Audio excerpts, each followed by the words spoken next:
Hi everyone. सो इस series में हम स्टार्ट करेंगे सीबीएसई का जो भी 2024 में पेपर हुआ था, लास्ट ईयर फाइनल पेपर हुआ था, उसमें जितने भी क्वेश्चंस आए हैं तो मैंने क्या किया है, यूनिट वाइज क्वेश्चंस फॉर्म कर लिए है। तो हम यूनिट वाइज क्वेश्चन सॉल्व करेंगे। इससे ये एक तो ये आइडिया हो जाता है कि 1 मार्कर में कितने क्वेश्चंस आते हैं, 3 मार्कर, 2 मार्कर और 5 मार्कर। तो इससे आपको ये भी पता रहेगा कि यूनिट 1 से ये क्वेश्चन आने वाले।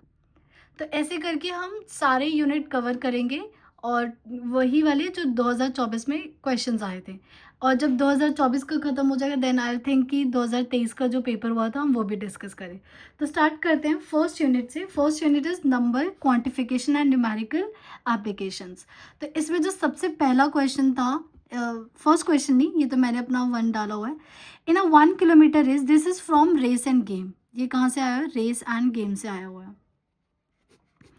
In a 1 kilometer race, player P beats Q by 18 metre और 9 सेकेंड। सेम ऐसा एग्जाम्पल आपके ML अग्रवाल में भी है, एग्जाम्पल भी है और एक्सरसाइज में भी गिवन है। तो इसमें ये कह रखा है कि एक रेस हो रहा था, ठीक है, 1 किलोमीटर। तो मैं ये लिख देती हूँ 1000 मीटर, बिकॉज यहाँ पे देखो मीटर्स में बात हो रही है। 1000 मीटर की रेस थी जिसमें पी और Q ने भागना स्टार्ट किया। तो P ने क्या किया, P ने Q को 18 मीटर, मतलब ये 18 मीटर बोलो या फिर बोल दो 9 सेकेंड, उससे हरा दिया सॉरी। इट मीन्स देखो, इसको रेस एंड गेम में ना बच्चे देखो, ये हमेशा बोलते हैं इसमें ना आपको बहुत टाइप्स ऑफ क्वेश्चन प्रैक्टिस करना होता है, क्योंकि बहुत लॉजिकल मैथ्स है, बहुत ज़्यादा लॉजिकल। कई बार क्या होता है, आप इस टाइप के क्वेश्चन कर लोगे लेकिन 10 दिन बाद सेम क्वेश्चन आप नहीं कर पाओगे, तो होता है। But keep practising all this type of questions. यहाँ पे देखो बोल रखे 18 मीटर, बोलो ये जो डिस्टेंस है Q और P के बीच में 18 मीटर का डिस्टेंस रह गया, या फिर Q P से 9 सेकेंड पीछे है, ये वाली बात है। तो क्वेश्चन ने बोला है what is P's time to complete the race. P का क्या टाइम है रेस को कंप्लीट करने के लिए। तो यहाँ पे कुछ चीज़ें आप समझना। सबसे पहले एक बात बताओ, ये जो डिस्टेंस है Q से ले P के बीच में, ये जो 18 मीटर है, ये कौन क्रॉस करने वाला है? क्या ये Q क्रॉस करने वाला है? पहली चीज़ कि ये जो डिस्टेंस है 18 मीटर या जो 9 सेकेंड में करने वाला है, ये जो डिस्टेंस है वो कौन कवर करने वाला है? Q कवर करने वाला है। दूसरी चीज़, जितनी देर में Q यहाँ तक पहुँचा, Q जितनी देर में यहाँ तक पहुँचा उतनी देर में P पूरा पहुँच चुका है, यस और नो। तो ये देखो 18 मीटर है, तो मुझे बताओ ये वाला डिस्टेंस कितना हो जाएगा? ये हो गया 982 मीटर। तो सेकेंड चीज़ कि जितनी देर में Q ने 982 मीटर कवर किया उतनी ही देर में P ने कितना कवर किया? P ने पूरा का पूरा 1000 मीटर कवर कर दिया। क्या ये चीज़ समझ आ गई? तो हम सबसे पहले फर्स्ट इन्फॉर्मेशन का यूज़ करते हैं। फर्स्ट इज हम यूनिटरी मेथड का यूज़ करेंगे कि Q कवर्स 18 मीटर इन 9 सेकेंड, राइट। तो 1 मीटर कितने में कवर करेगा? 9/18 सेकेंड में कवर करेगा। क्लियर? तो हम ये चेक कर लेते हैं कि Q 982 मीटर कितने में कवर करेगा, कितनी देर में, क्योंकि जितनी देर में Q ने इतना डिस्टेंस कवर किया P ने पूरा डिस्टेंस कवर कर लिया। तो अगर मुझे यहाँ का टाइम मिल गया तो मैं कह सकती हूँ कि मुझे P का टाइम मिल गया। तो यहाँ पे आ जाएगा 982 मीटर विल कवर इनटू, ये देखो 1/2 आ जाएगा into 982 which is 2 4 2 9 and 1 which is 491 second. So क्या आप इस चीज़ को समझ पा रहे हो कि Q ने जितना 982 मीटर 491 सेकेंड में कवर किया, इन अ सेम वे P ने पूरा का पूरा डिस्टेंस उतनी ही देर में 1000 मीटर कवर कर दिया। इसका मतलब time taken by P to cover 1000 metre is same as time taken by Q to cover 982 meter distance. That implies time taken by P is equal to 491 second. ठीक है, तो this is the answer. Clear है? Now next question, inequality. तो inequality ये जो है this is from inequality. तो CBSE हमेशा एक ना एक क्वेश्चन इनइक्वालिटी से देता है। तो देखो इनइक्वालिटी के लिए आपको दो बेसिक कॉन्सेप्ट पता होने चाहिए। उसी दो बेसिक कॉन्सेप्ट पे ये क्वेश्चन उन्होंने पूछा है। तो मैं आपको वो कॉन्सेप्ट भी बताऊंगी और मैं दूसरा तरीका भी बताऊंगी जिससे आप लाइक, मैं ये तो नहीं कहूँगी सारे, बट 80% क्वेश्चन आप उस तरीके से सॉल्व कर सकते हो। ठीक है, तो पहले कॉन्सेप्ट लिखती हूँ मैं। तो देखो कॉन्सेप्ट ये है, पहला कॉन्सेप्ट कि if x is greater than y, अगर x ग्रेटर देन y है and if if we multiply x greater than y by negative number, तो इनइक्वालिटी क्या हो जाती है, चेंज हो जाती है।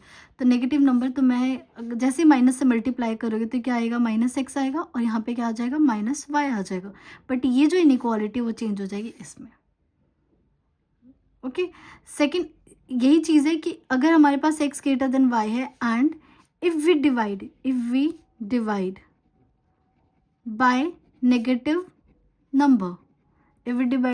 नेगेटिव नंबर, तो मान लो मैं x अपॉन k से डिवाइड कर रही हूँ, नेगेटिव k से, और y अपॉन नेगेटिव k से डिवाइड कर रही हूँ, जहाँ पे k की वैल्यू 0 से बड़ी होनी चाहिए। क्यों? क्योंकि 0 से बड़ी होगी तभी तो पूरा नेगेटिव होगा, तब भी आपका साइन क्या हो जाएगा, चेंज हो जाएगा। ये आपको दो कॉन्सेप्ट पता होना चाहिए कि नेगेटिव नंबर से मल्टीप्लाई करो या डिवाइड करो तो आपकी इनइक्वालिटी क्या हो जाती है, चेंज हो जाती है। तो अगर ध्यान से देखो तो ये वही चीज़ है, x ग्रेटर देन y है और z क्या है, less than zero. z less than zero का क्या मीनिंग है, z लेस देन जीरो का मतलब है z is negative number, z is negative number. तो अगर z नेगेटिव नंबर है और x ग्रेटर देन y है तो क्या हो जाएगा, अगर जैसे आपने x को z से मल्टीप्लाई किया और y को z से मल्टीप्लाई किया तो ये क्या बन जाएगा, साइन चेंज हो जाए। बिकॉज ये जो z है वो अपने आप में क्या कर रहा है, नेगेटिव नंबर लेकर घूम रहा है। लेकिन क्या देखो एक्स जेड वाई जेड, क्या इन्होंने इनइक्वालिटी चेंज की, नहीं किया। तो इसका मतलब ये भी गलत है और ये भी गलत है। तो इसका मतलब मल्टीप्लाई वाला केस तो नहीं है। तो कौन सा केस यूज़ हो रहा है कि अगर एक्स ग्रेटर देन वाई है तो क्या यहाँ डिवाइड किया हुआ है। तो हमें पता है जब एक्स और वाई, और जैसे मैंने नेगेटिव नंबर से डिवाइड किया तो मेरी इनइक्वालिटी क्या हो जाएगी, चेंज हो जाएगी। अब ये देख लो कौन सा आंसर सही है। तो D is the correct. Clear. लेकिन कई बार क्या होता है हमारे पेपर में ना, ये दिमाग नहीं चल पाता क्योंकि हम ऑलरेडी बहुत अंडर प्रेशर होते हैं। तो आप क्या करो, ट्रिक ये है, सिंपली आप एक्स और वाई को ना, यहाँ पे जो इक्वल वाला साइन है, खुद से कोई नंबर ले लो। तो मैंने ले लिया 4 इज़ ग्रेटर देन 2। एक्स की वैल्यू मैंने 4 ले लिया, वाई मैंने क्या ले लिया, 2 ले लिया। और जेड क्या लेना है, लेस देन 0। तो टेक एनी नंबर, तो मैंने ले लिया जेड, मैं ले लेती हूँ -2 ले लेती हूँ, -2 ले लिया। अब इन दो जितने भी चार इक्वेशन सब में पुट करो। पहला पुट करो एक्स इंटू, फर्स्ट देख रही हूँ मैं, एक्स इंटू जेड मतलब 4 इंटू -2, और यहाँ पे वाई इंटू जेड देखो, वाई है 2 इंटू -2, 4 -8 आ गया और ये -4 आ गया। आपके हिसाब से क्या होना चाहिए, कौन सा बड़ा है, -4 बड़ा है। लेकिन क्या ये, और इन्होंने क्या बोला हो, यहाँ पे पुट कर दे, इन्हीं का साइन ले लो, ग्रेटर देन ले ग्रेटर। क्या ये चीज़ ट्रू है, नो, दिस इज फॉल्स। सो इसलिए स्टेटमेंट गलत है। सिमिलरली यहाँ पे बस क्या है, इक्वल का साइन है, इसलिए ये भी गलत है। अब ज़रा सी में पुट करके देखो, सी में पुट करो, एक्स की वैल्यू 4 और जेड की वैल्यू -2, ग्रेटर वाई की वैल्यू क्या है 2 और यहाँ पे क्या है -2। तो ये आ गया आपके पास -2 ग्रेटर देन माइनस। क्या ये बात सही है, -2 बड़ा है, नो, दिस इज फॉल्स। और डी चेक करके देख लो, डी अगर चेक करोगे तो x4 upon -2 less than 2 upon -2 means -2 is less than -1। Yes, this is true. तो ये भी है एक ट्रिक कि आप क्या करो, जो ये वैल्यूज़ है आप वो वैल्यूज़ पे चेक कर सकते हो, और if you know the concept then it would be best. Now question number 3, this is related to modulo. Modulo से रिलेटेड क्वेश्चन है। इसमें बोला है what time will be after 1 to 75 hours if the present time is 9 PM। ना एक बात बताओ, क्या हर 24 घंटे बाद 9 बजने वाले, 9 PM, हर 48 घंटे बाद भी 9 बजेंगे, ऐसे करके 24 बार, हर 24 आवर्स बाद टाइम क्या होने वाला, सेम होने वाला है। तो हमें ये क्या करना है, मॉड्यूलो का कॉन्सेप्ट कैसे यूज़ होगा, 1 2 7 5 आप निकालोगे modulo 24। Basically you are finding कि इसको डिवाइड करने के बाद रिमाइंडर क्या आ रहा है। तो यहाँ पे डिवाइड करते हैं 1 2 7 5 एंड 24, 5 ज़ा करेंगे 120, जाएगा 7 5 24 3 ज़ा 72, तो ये आ गया 3। तो कितना रिमाइंडर आ गया? 3 रिमाइंडर आ गया, 3 क्या आ गया? रिमाइंडर आ गया। नाउ बस अब आपको क्या करना है, 9 PM में 3 आवर्स क्या करना है, फिर से ऐड कर देना, तो ये आ जाएगा 12। और लेकिन मेरा आंसर आ रहा है AM, क्योंकि देखो रात के 9 बज रहे हैं, रात के 9 में अगर 3 करोगे तो ये मिडनाइट का 12 बनेगा। तो मिडनाइट के 12 को तो हम 12 AM से लिखते हैं, बट यहाँ पे कहीं भी मुझे 12 AM नहीं दिख रहा। सो मेरे हिसाब से ये क्वेश्चन गलत था, या तो यहाँ AM कर देते या तो ये आंसर सही हो सकता था। तो मेरे अकॉर्डिंग ये, अगर आपको कुछ लगता है तो you can comment your answer. Now question number 3, बहुत इजी क्वेश्चन है और सेम क्वेश्चन आपके ऐसे ही ML अग्रवाल में भी गिवन है। A container has 50 litre of juice in it, 5 litre of juice is taken out and is replaced by 5 litre water. मतलब 50 litre था इनिशियली और 5 लीटर क्या किया उन्होंने, जूस को वाटर से रिप्लेस कर दिया। And this process is repeated 4 more times. Very important word, एक तो 4 मोर, यहाँ पे 4 मोर, अगर मैं इसकी हिंदी बोलती हूँ तो क्या मीनिंग होगा कि ये वाला प्रोसेस और 4 बार किया गया। और 4 बार किया गया का क्या मतलब है, एक बार पहले हो रखा है और 4 बार हमने दोबारा किया, तो टोटल कितनी बार किया, 5 बार किया। क्या होता है, कई बार बच्चे, यहाँ तो देखो 5 दे रखा है तो हिंट मिल जाएगा, बट कई बार अगर क्वेश्चन होता है ना 2 मोर टाइम्स, तो बच्चे n की वैल्यू 2 ले लेते हैं, तो ये गलत हो जाता है। यहाँ पे इस मोर को मिस मत करना, यह मोर बहुत इंपॉर्टेंट है। तो सबसे पहले कॉन्सेप्ट देखो, कॉन्सेप्ट होता है कि मान लो x हमारे पास अमाउंट ऑफ जूस था या कोई भी वर्ड ले लो, और y अमाउंट हम क्या कर रहे हैं, taken out, amount is taken out from original. ठीक है, तो जो ओरिजिनल अमाउंट है, क्वांटिटी ऑफ जूस लेफ्ट, इसका जो फॉर्मूला होता है वो होता है x, जो ओरिजिनल था, अपॉन में 1 minus y upon x power n। ठीक है, वेर n क्या होता है, number of times, n is number of times process is repeated. तो this is the concept and we have to use this concept. Okay, तो देखो यहाँ पे सबसे पहले x बताओ, what was the original amount, original क्या था 50 लीटर्स, कितना y, कितना अमाउंट ऑफ वाटर आप रिप्लेस कर रहे हो बार बार, 5 लीटर। सो यहाँ पे और n 4 होगा या 5 होगा, ऑब्वियसली 5, क्योंकि 4 मोर टाइम्स बोला है, मीन्स एक बार ऑलरेडी हो चुका है। तो हमें क्या निकालना है, क्वांटिटी ऑफ जूस लेफ्ट, तो quantity of juice left will be x 1 minus Y by X की पावर n। x कितना है 50, यहाँ 1 माइनस वाई कितना 5, अपॉन में 50 एंड पावर 5, तो ये हो गया 50, 1 माइनस 1 बाई 10 5, 50, 1 बाई 10 क्या हो जाएगा 1 माइनस 0.1 की पावर 5 विच इज़ 50 इंटू 0.9 की पावर 5, 50 इंटू 0.9 दे रखा आपको 0.59049। अब इसे मल्टीप्लाई करोगे तो आपको मिलेगा 29.5245। मतलब जो पहले 50 लीटर था, 5 बार ये प्रोसेस करने के बाद अब उसमें सिर्फ 29.5245 लीटर जूस बचा है। ठीक है, नाउ नेक्स्ट क्वेश्चन मूव करते हैं। This is related to pipe, और देखो पाइप से तो एक क्वेश्चन 100% CBSE दे ही रहा है, हर बार दे रहा है। So system has 3 pipe A, B and C। Pipe A and B are inlet where C is outlet. मतलब एक A और B तो ऐसे पाइप है जो पानी को क्या कर रहे हैं, फिल कर रहे हैं, और C क्या कर रहे हैं, रिमूव कर रहा है। Now while C can empty, हाँ अच्छा, A can fill the tank in 3 hours and B can fill the tank in 4 hours while C can empty the entire tank in 1 hour. अब क्या हो, if the pipe A, B, C are opened at the order 5, 6 and 7 AM respectively, at what time will the cistern be empty? Question समझाती हूँ।